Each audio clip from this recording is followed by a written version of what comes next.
हाय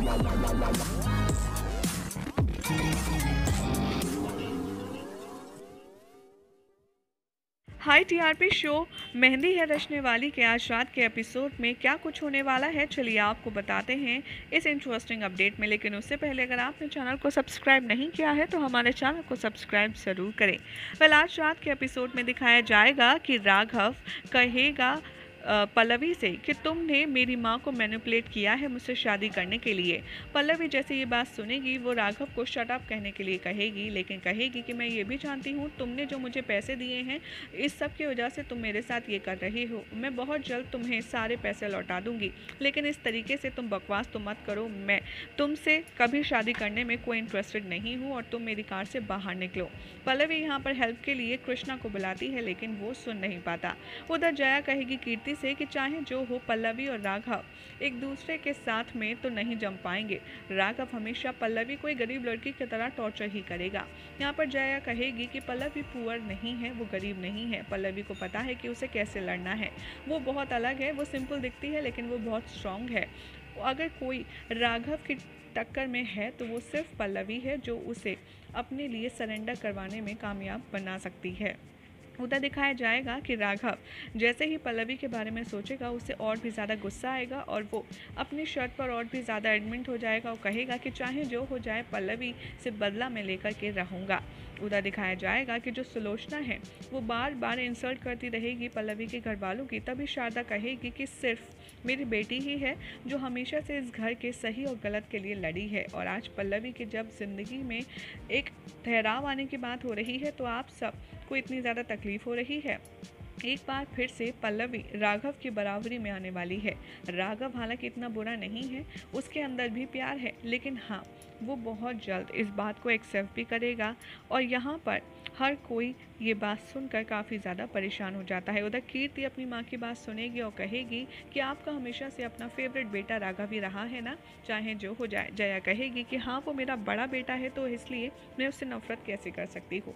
यहाँ पर पल्लवी कृष्णा से कहेगी कि चाहे जो हो जाए जल्द से जल्द 5 लाख रुपयों का इंतज़ाम करो।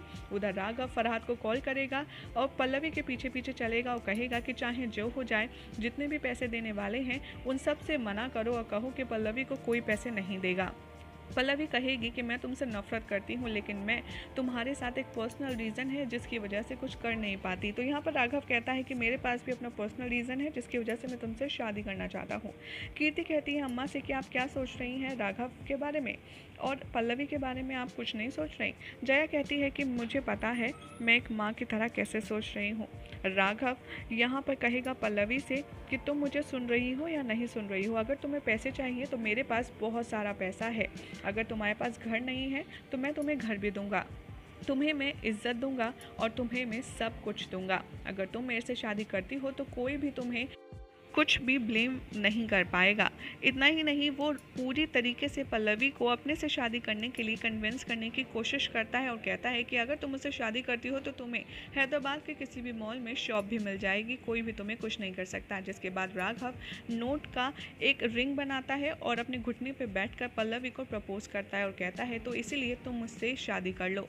पल्लवी यहाँ राघव की इंसल्ट करती है और कहती है शट अप, मैं कोई आइटम नहीं हूँ जिसे तुम प्राइस टैग के साथ खरीद लोगे, मैं तुम्हारी जान ले लूँगी। राघव कहता है कि मुझे नो सुनने की आदत नहीं है, इसीलिए मैं तुम्हें अकेला कभी नहीं छोड़ूंगा, तुम समझो ये एक अच्छी डील है। पल्लवी कहती है कि मैं अपने आप को मार लूँगी लेकिन तुमसे शादी कभी नहीं करूँगी। राघव कहता है कि मैं भी तुम्हें छोड़ने वाला नहीं हूँ जब तक तुम यस नहीं करोगी। पल्लवी कहती है कि जो शादी होती है वो कोई डील नहीं होती, मुझे अकेला छोड़ दो, अगर तुम वापस मेरी तरफ आए तो मैं अपने आप की जान ले लूँगी और इसके रिस्पॉन्सिबल सिर्फ तुम होगे। उधर दिखाया जाएगा कि राघव अपने घर पहुंच जाएगा और निखिल से कहेगा कि तुम हरीश से बात करो। निखिल यहाँ पर पैसों के साथ जा ही रहा होगा, तभी पल्लवी कृष्णा को बताएगी राघव की डील के बारे में। राघव कहेगा हरीश से कि और निखिल का क्या। तभी हरीश कहेगा कि आप एक काम कीजिए, आप उसके लिए काम तो करते ही हैं। उधर पल्लवी हॉस्पिटल में काफ़ी ज़्यादा खोई खोई नजर आएगी। निखिल कहेगा कि क्या हुआ पल्लवी, सब ठीक तो है। पल्लवी कहेगी कि हाँ सब ठीक है, बस थोड़ा सा वीकनेस लग रही है। यहाँ पर निखिल पल्लवी के लिए पूरन पूरी लाएगा और कहेगा कि आओ मेरे साथ बैठो और इसे खाओ। निखिल जैसे ही पल्लवी को पूरन पूरी खिलाएगा वो कहेगा कि वाह ये तो बहुत टेस्टी है। तभी निखिल कहेगा कि हाँ मैं भी खा के देखता हूँ, ये तो वाकई में बहुत मीठी है। पल्लवी ये सुनकर बहुत ज़्यादा हंसने लगती है। निखिल कहता है तो अब तुम ठीक हो ना, क्या राघव तुम्हें परेशान कर रहा है? पल्लवी कहेगी कि हाँ, राघव ने मेरे सामने एक नई शर्त रखी है। पल्लवी कहेगी कि अब तुम मुझे बताओ मुझे क्या करना चाहिए, और निखिल के सपोर्ट की वो विश करती है। पल्लवी कहती है निखिल से कि हाँ मैं ठीक तो हूँ, और तुमने जो भी कुछ मुझे सपोर्ट किया है उसके लिए बहुत थैंक यू। निखिल कहता है कि हाँ मैं तुम्हारे साथ हमेशा से हूँ। पल्लवी यहाँ पे कीर्ति को देखती है और सोचती है कि अब कीर्ति से मैं पूछती हूँ। कीर्ति यहाँ पल्लवी से पूछती है कि सब ठीक है। पल्लवी उसे रिप्लाई करती है कि हाँ सब कुछ ठीक है। कीर्ति सोचती है कि मुझे लगता है राघव ने तुमसे शादी के बारे में पूछा है या नहीं पूछा है। पल्लवी कहती है कि तुम इसकी चिंता मत करो कीर्ति, और उधर जया से कहती है कीर्ति जाकर के कि आप फ्रेशन अप हो जाएं। जया कहती है कि मुझे लगता है कि पल्लवी अभी बहुत ज़्यादा गुस्से में है, इसीलिए उससे कुछ पूछना बेकार है। कीर्ति कहती है अम्मा से कि हाँ राघव ऐसे शादी के लिए कभी भी नहीं पूछने वाला, और उसे शायद लगता है ऐसे ही पूरी ज़िंदगी रहना पड़ेगा, और हमारा पता नहीं जो इच्छा है वो पूरी हो पाएगी या नहीं, क्योंकि लगता तो है कि ये दोनों एक दूसरे के लिए ही बने हैं। उधर राघव फरहाद को कहता है कि हरीश मैं तुम्हें बताता हूँ हमारा प्लान क्या है। जैसे सुनने के बाद हरीश वहाँ से चला जाता है। फरहाद कहता है कि क्या सोच रहे हैं आप? क्या आपने सोचा है कि ऐसा करने के बाद क्या परिणाम होगा, इसका क्या रिजल्ट होगा?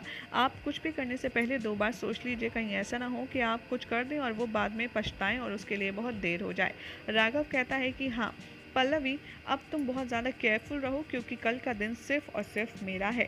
जिसके बाद कुछ होने वाला है पल्लवी के साथ, और राघव करेगा बड़ी ही सफाई से उसके साथ अपनी शादी की बात कंप्लीट। आखिर कैसे होगा ये सब कुछ देखना होगा कल रात के एपिसोड में, काफ़ी ज़्यादा इंटरेस्टिंग।